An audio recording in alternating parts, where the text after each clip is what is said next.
Oven must be. Stealth, power.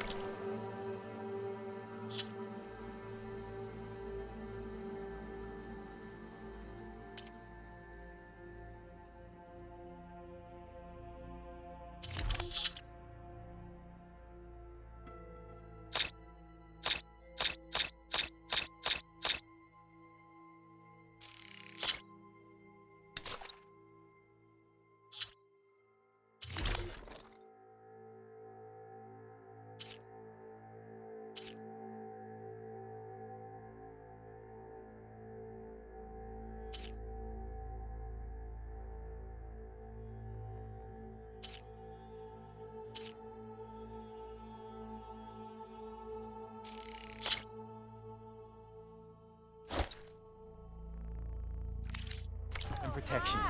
What will you choose? Aren't we a sight for sore eyes? Ah, finally! Brought out only the good stuff for you, Red. Seeing as you got that whistle blowing. Hey, I've been waiting to get my lucky hammer fixed for days. You haven't done anything useful like getting rid of any bristlebacks, though, have you? Take your time. I promise you won't be disappointed.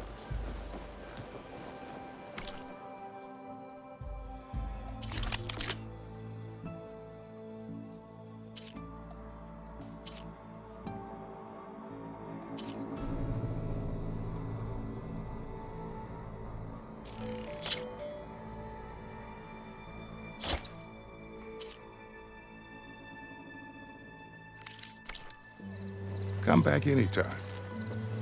Now can I get this fixed? I can fix your tools.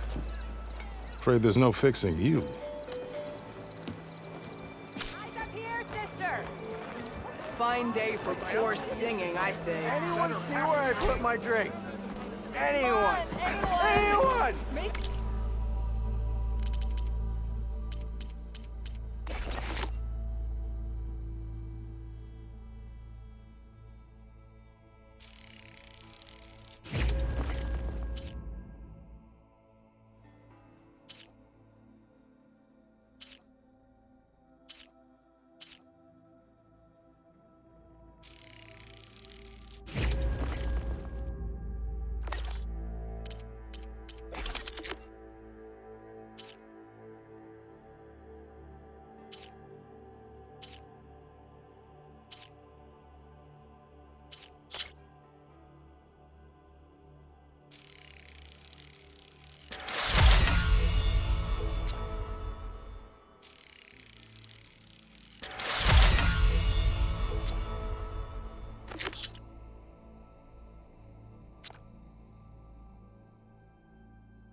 You think you could fix this lucky hammer? Oh there, sister!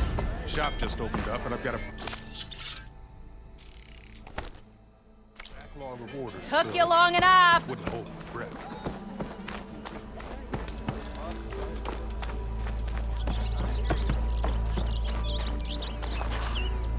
The way to Barren Light is clear. Get moving. You're not errant vanguardsman.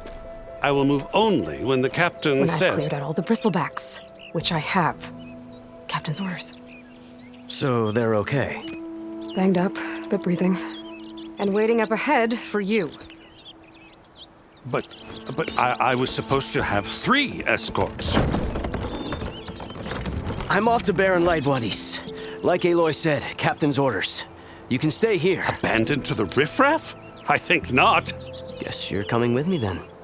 See you there, Aloy.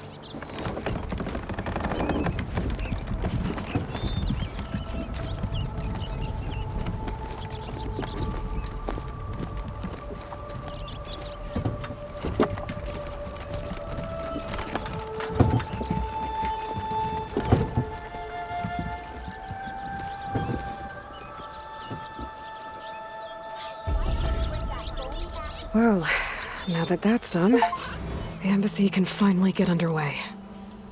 If I can get through it, I'll be able to track down Silence, Hades, maybe even a Gaia backup. Guess I could head straight for Barren Light. Or poke around the Daunt some more first. And maybe take Petra up on that drink.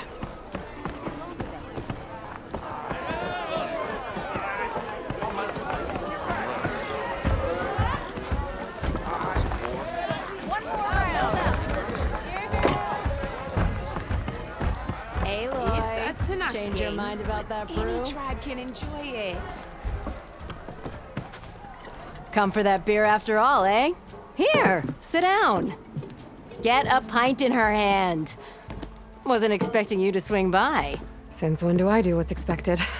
Ha! There's that spark. Fire and spit. Fire and spit.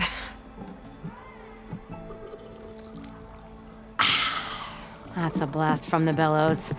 Won't fix the forge, but at least I can forget about my troubles for a while. Like what? Well, things aren't as bad since you got this place running again. But we still got Olvin grating the gears about his concession decree. If you don't put that down, I'll come over there and show you how that game ends. Anyway, right now, I'm just worried about those refugees out from Sunfall. To come all this way enduring Forge knows what. Shadow Carja refugees. What are they doing in the Daunt? Looking for a new home, I gather. They're camped out by an old trailhead, southwest of here. And therein lies the problem.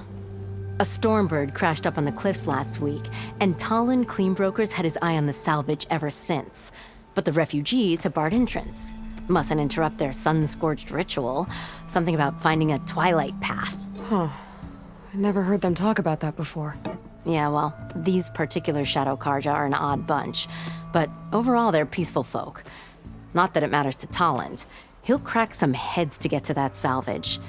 Maybe you could swing by, convince him to set up camp somewhere else? So the bristlebacks in the Daunt. You're a pig. Blasted things, those bristlebacks.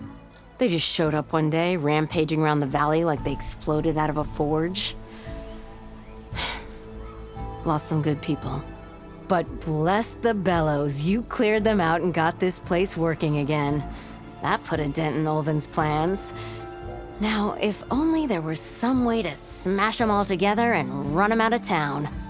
But how could bristlebacks in the Daunt help Olvind? 2 words. Concession decree.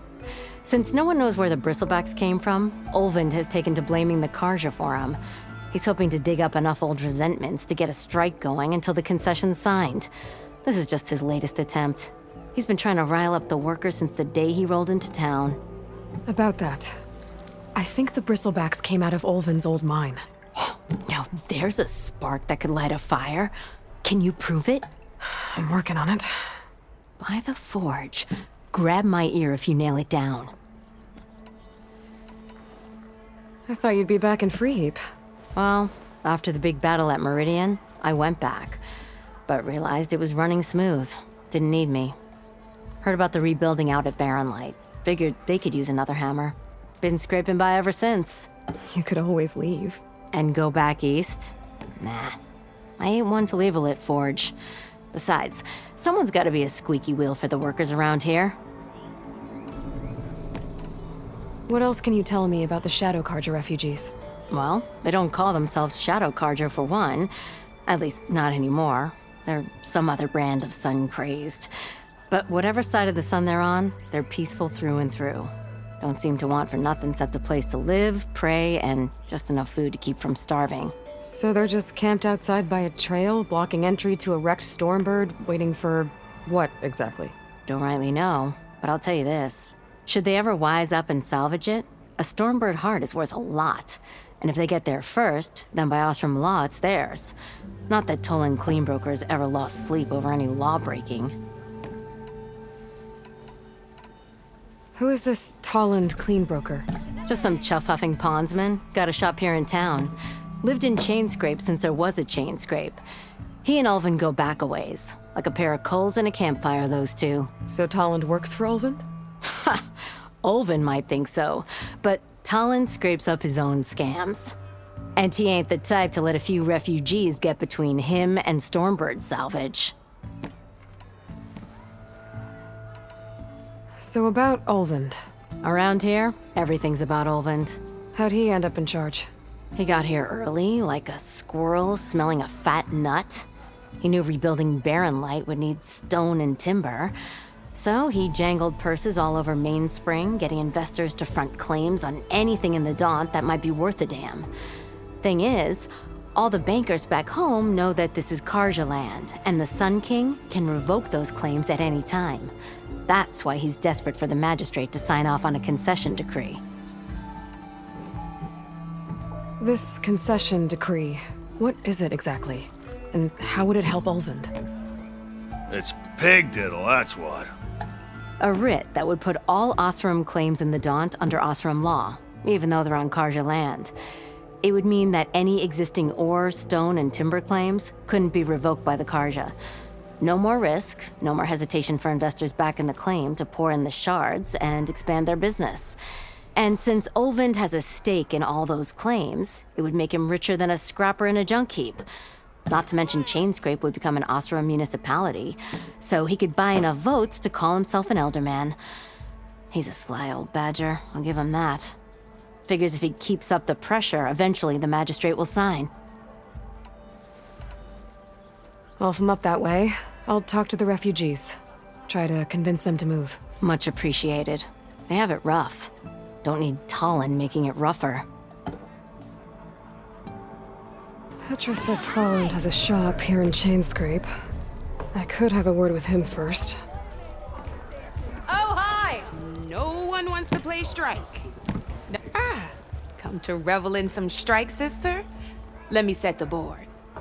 I was just passing by. First timer, huh?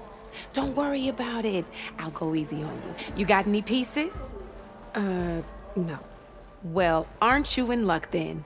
I got an extra set, a Tanakh original straight out of the Forbidden West. Sit. I'll run you through it in a hot spark. I'll give you something special if you win it on my boards, too.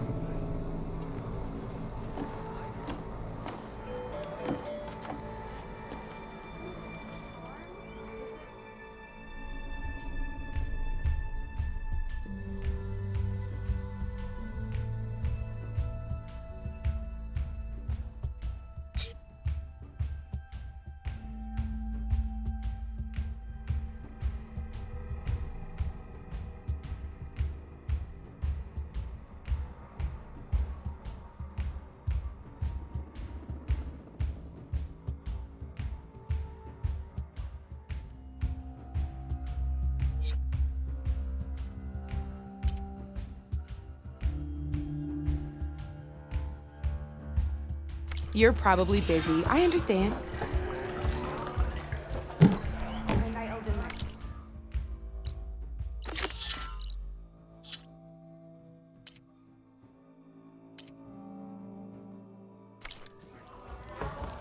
Aloy, please, have a seat.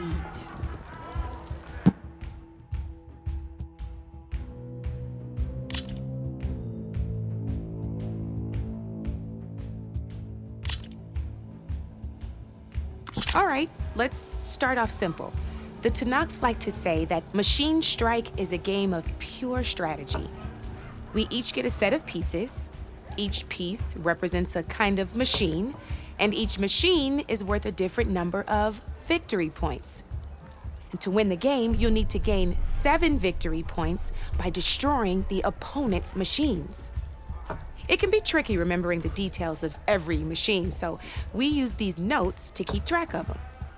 You see that number on the top right corner? That there is how many victory points you'll get for destroying that machine. Notes also tell you how far a piece can move, how powerful their attacks are, the distance they can strike from, and of course, their health. Okay, that's enough for now. Let's just play. I'll explain the rest as we go. I own the board, so I get to choose who goes first. Since this is your first time, I'll let you go. Usually you get to choose which pieces to set on the board, but this will do for now. Pick up that machine piece to your right, and move it forward. Now remember, each machine can only move a certain distance. Take a look at your notes if you need a reminder. Just need to, move that machine forward, Red. Easy enough, huh?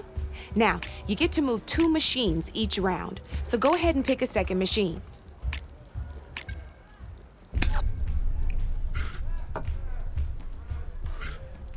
Move that machine forward. It's all part of the learning process. Perfect. There's not much else to do for now, so just end your turn. We're forging onwards. Let me move my pieces here.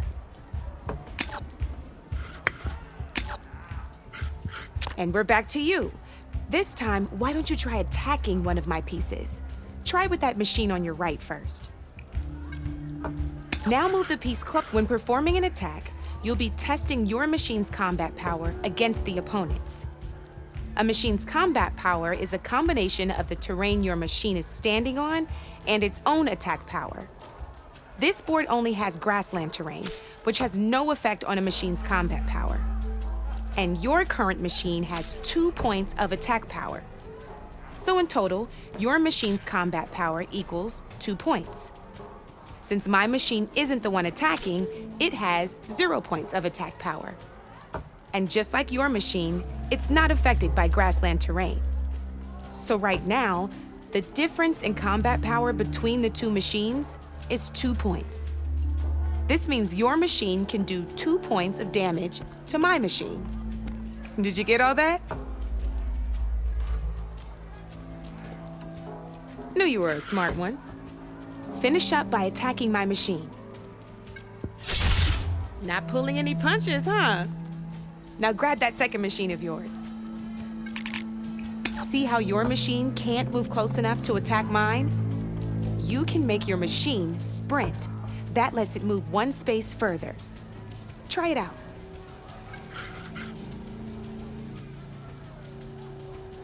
Downside to sprinting is that your machine can no longer attack. Now, some players like to take a risk and overcharge their machine in cases like this. Overcharging lets you attack after a sprint, but it will damage your machine's health by 2 points. So use at your own discretion. Let's try doing that now so you can see what I mean.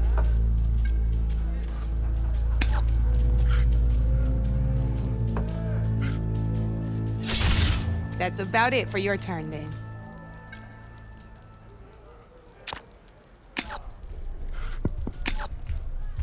Now, I'll let you in on a neat trick. That machine of yours, the one closest to me, grab a hold of it. Same as in the wilds, machines have both armored points and weak points. You can see them marked on the pieces. Blue shows where their armor is thickest.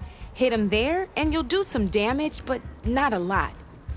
Now, red shows the machine's weak points. Hit those and you'll deal a mighty blow. Here, let me show you. Rotate that piece so your machine faces mine.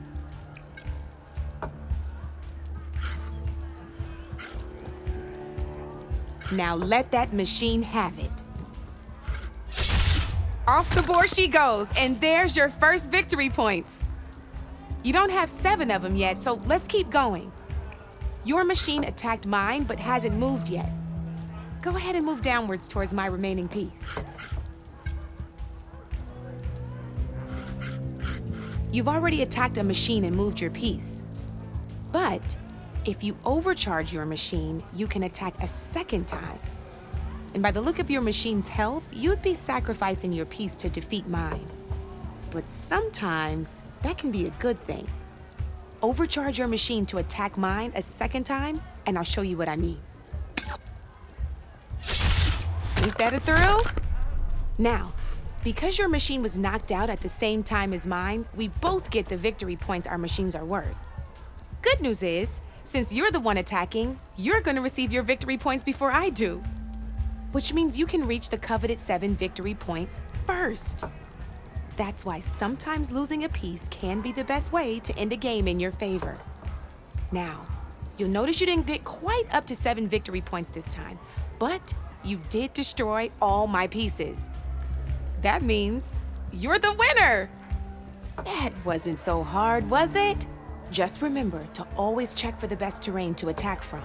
You'd be surprised the advantage you can gain over an opponent like that.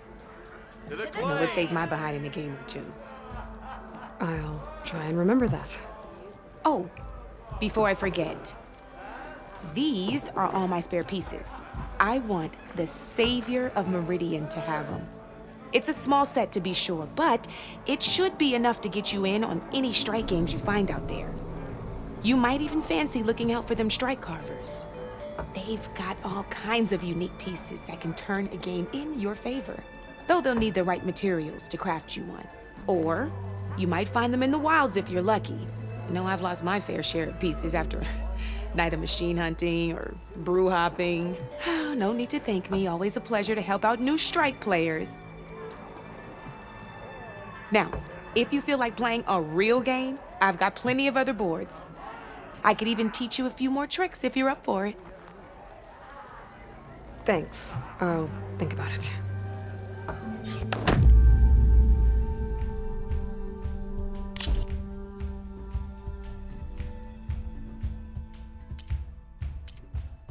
Come back anytime, Red.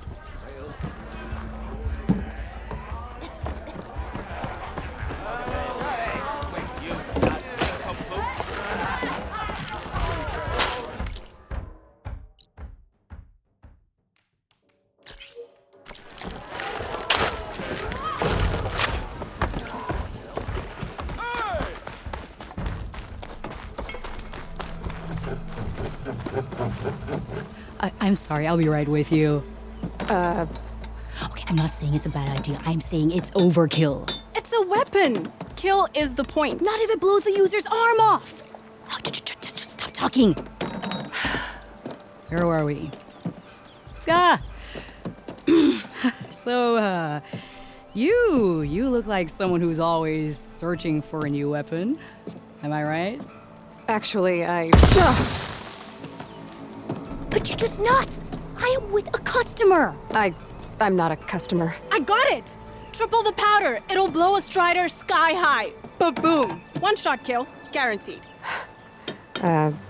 Maybe I am. Then you are in the right place at the right time, Red! How would you like to be the proud owner of the world's first machine-enhanced, Explosive, done in one, machine wrecking, yet perfectly safe, javelin thrower?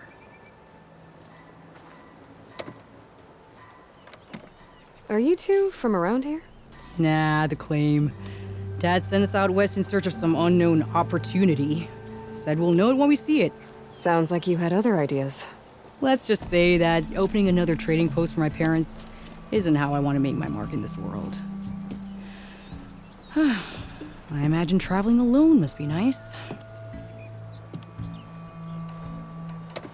So she's your partner? My apprentice and my sister. She's why we're out here. There was an incident another incident. Involving explosives? Ba-boom! And Dad's precious homebrew. He shipped us out the next day. Huh. Tell me more about this weapon of yours. Saw a scroll when I was a kid by some Karja scholar who wandered out west. Had a scary drawing of a Tenakth warrior hunting with a kind of javelin thrower. Effective? Yes. Basic? Undoubtedly. But coming out here made me remember it, and I'm on the brink of vastly improving the tool's archaic design. Whereas I will perfect it. I can use machine parts to enhance the user's throw, increase the projectile's velocity. Well, Boomer here is adamant that enhancing the projectile is better, namely with explosive tips. Boomsticks. Why not both? That could work. There's one small snag. I need the parts to make the first working model. Well, for starters, I'll need charger horns. Intact. Yeah, that. Just be sure to shoot them off before the machine goes down. Otherwise, they break. But the real innovation, and keep it to yourself, is a fang horn rib. There's a mean one east of here. Blow it sky high. Boomer! You get him for me. It's yours. My treat. You have a deal.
I could get around faster if I find a charger to override. I can override one of these chargers. I have to go on quiet so I don't spook the herd.